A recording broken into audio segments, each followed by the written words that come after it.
আসসালামু আলাইকুম, welcome back to our channel share family fun. আমাদের 203-এ যারা শুভাকাঙ্ক্ষী ভালোবাসার মানুষরা আছে তাদেরকেও অনেক অনেক ভালোবাসা। আর যারা হেটার্সরা আছে তাদেরকে তো আমার ফু দিয়ে উড়াই দিতে ইচ্ছা করে, কারণ এদের কারণে আমাদের 203-এর সংসারে সুখের সংসারে অশান্তি লেগে গেছে।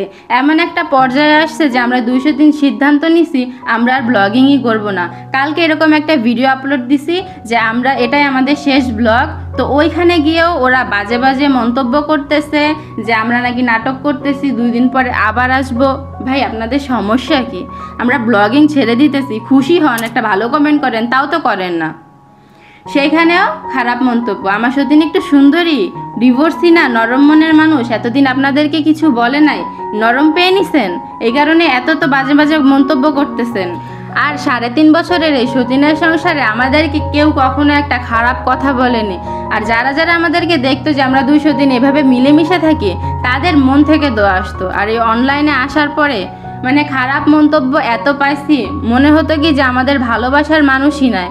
পরে কালকে যখন আপলোড দিছে ব্লগটা যে আর ব্লগিং করবে না, এটাই আমাদের শেষ ব্লগ, তখন অনেক আপুরা আমাদেরকে ইনবক্সে মেসেজ দিছে, কমেন্ট করছে, তারা কান্না করতেছে, পারে না যে কি করবে, এটাই বুঝাইতে পারতেছি না যে তারা কি করছে।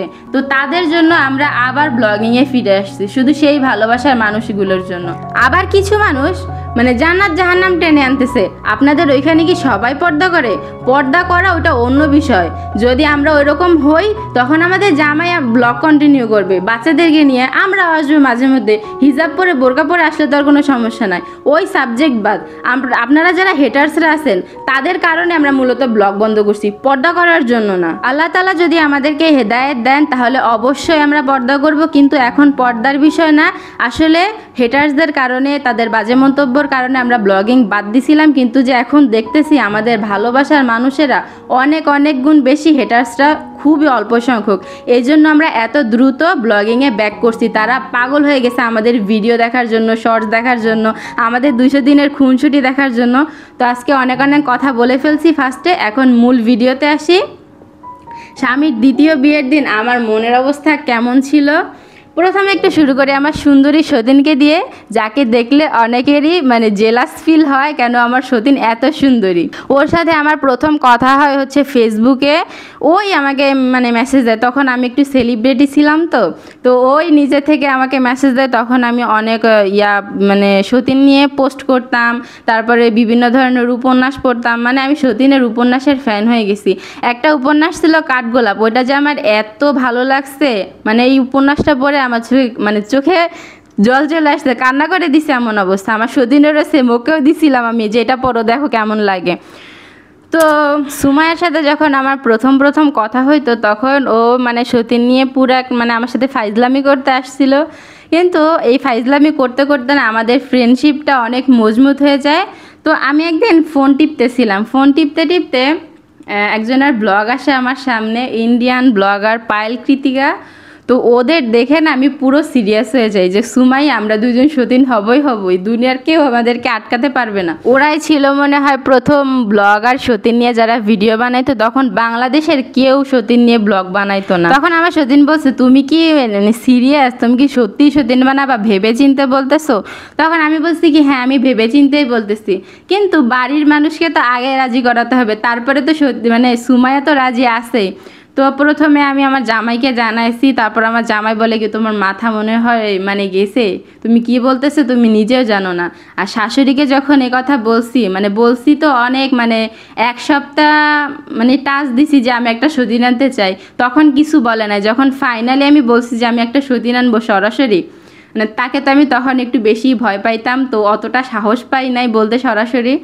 এরপরে জামাইরাও বলছি, কেউই রাজি হয় না। আর আমার শাশুড়িকে যখন বলছি, তখন তো আমার শাশুড়ি আম্মা মাশাআল্লাহ একবেলা যতক্ষণ বাসায় ছিল ততক্ষণই আমাকে কথা শোনাইছে যে তুমি কি আর কিছু বললাম না এগুলা নিয়ে। তো জামাইকে রাজি করানো ছিল মেন ইস্যু। জামাইকে কোনো মতে রাজি করাইছি অনেক কিছু করে, লাস্টে হুমকি দিয়ে যখন দেখি যে রাজি হচ্ছেই না, তখন ভালোবাসার নাটক করে হুমকি দিয়ে তারপরে রাজি করাইছি। এরপরে সব কিছু তো ঠিকঠাক, আমার ফ্রেন্ডও মোটামুটি রাজি। আর আমি এত তাড়াহুড়ো করে আমার সতীনকে আনছি, কারণ হলো তার না অনেক ভালো ভালো জায়গা থেকে সম্বন্ধ আসতেছিল, মানে ওর বয়সটা তো বেশি না, ও তো তখন 10-এ পরীক্ষা দিছে। তো তাদের ফ্যামিলিরও কেউ চাইতেছিল না, যদি মন ঘুরে যায়। আমার মনে একটা টেনশন ছিল, তো তাড়াতাড়ি আমার সতীন বানাই ফেলছি। হঠাৎ একদিন ফোন দিয়ে বলতেছি, ও কলেজে ছিল তখন, যে তাড়াতাড়ি বাসে উঠে চলে আসে আমাদের বাড়ি, কিচ্ছু আনা লাগবে না, জামা কাপড় আমারটা তোমার গায়ে হয়ে যাবে। তো ও কিছু না বুঝে চলে আসে। আমাদের প্রথম সামনাসামনি দেখা হয় দাউদকান্দি বাস স্ট্যান্ডে। তো ওইখান থেকে আমরা গ্রামের বাড়ি যাই, বা গ্রামের বাড়ি যেয়ে প্রথমে বিয়ের কাজটা সেরে ফেলি। আমি সাক্ষী ছিলাম তার মধ্যে। তো বিয়েটা শেষ হয়ে যায় প্রায় বিকালের দিকে আমরা সারা গ্রামটা একটু ঘুরি। তিনজনে অনেক মজা করছি, গ্রাম ঘুরছি। তারপরে যখন সন্ধ্যা হয়ে যায় তখন তারা তাদের রুমে চলে যায়, আমি আমাদের রুমে, মানে আমি আমাদের না, আমি আমার রুমে চলে আসি। তো মানে সময় যত যাচ্ছিল মনের ভিতরে না চিন্তাটা ততই বেড়ে যাচ্ছিল, যে আমি কি করলাম তখন। মানে মুখে বলা আর কাজে প্রমাণ করা আকাশ পাতাল পার্থক্য। তো আমার মনে মনে মানে প্রশ্ন, তারপরে কি বলেন চিন্তা বেড়েই যাইতেছিল। আর আপনাদের ভাইয়ার সাথে আমার হচ্ছে লাভ ম্যারেজ ছিল, আমাদের 1 বছরের প্রেম ছিল। মানে আপনাদের ভাইয়া আমাকে অনেক অনেক ভালোবাসে, এইটা মানে আমি ভাষায় প্রকাশ করতে পারবো না। আমরা দুজনকে পাগলের মতন ভালোবাসি। আর এদিক দিয়ে আবার অনেক সময় স্পেন্ড করা হয়েছে, আমরা একই কলেজে পড়তাম, আপনাদের ভাইয়া ফার্স্ট ইয়ারে আর আমি সেকেন্ড ইয়ারে। তো ওইখান থেকে অনেক সময় স্পেন্ড করা হইতো দুজন। আর আমাদের বাবার বাড়ি আমার কখনো যাওয়া হয় নাই বিয়ের পরে, কারণ আমাদের বাবার বাড়ির সাথে একটা ঝামেলা ছিল, যার কারণে সাহস হয় নাই যে তাদের বাসায় যাব। সব সময় 2টা বছরে সব সময় আমরা একসাথে ছিলাম, কিন্তু যে হঠাৎ করেই স্বামীর দ্বিতীয় বিয়ের দিন মানে আমি একা হয়ে যাই পুরোপুরি, যে আমার মাথায় যে কত চিন্তা আসছে আল্লাহ পাকই জানে। আমি জায়নামাজটা নিছি, নামাজ পড়া শুরু করছি, আর আমার চোখ বেয়ে খালি পানিই পড়তেছিল। আর একটা কথা মনে করতেছিলাম যে আমি কি ভুল কাজ করছি নাকি, আমি এটা কি করলাম, নিজের সংসারটাকে শেষ করে দিব। আসলেও কি এই সংসারটা টিকবে? সুমাইয়া কি আদৌ ভালো একটা মেয়ে? আসলে কি আমাকে মেনে নিয়ে সারা জীবন সংসার করবে? আমরা কি সারা জীবন মিলেমিশে সংসার করতে পারবো?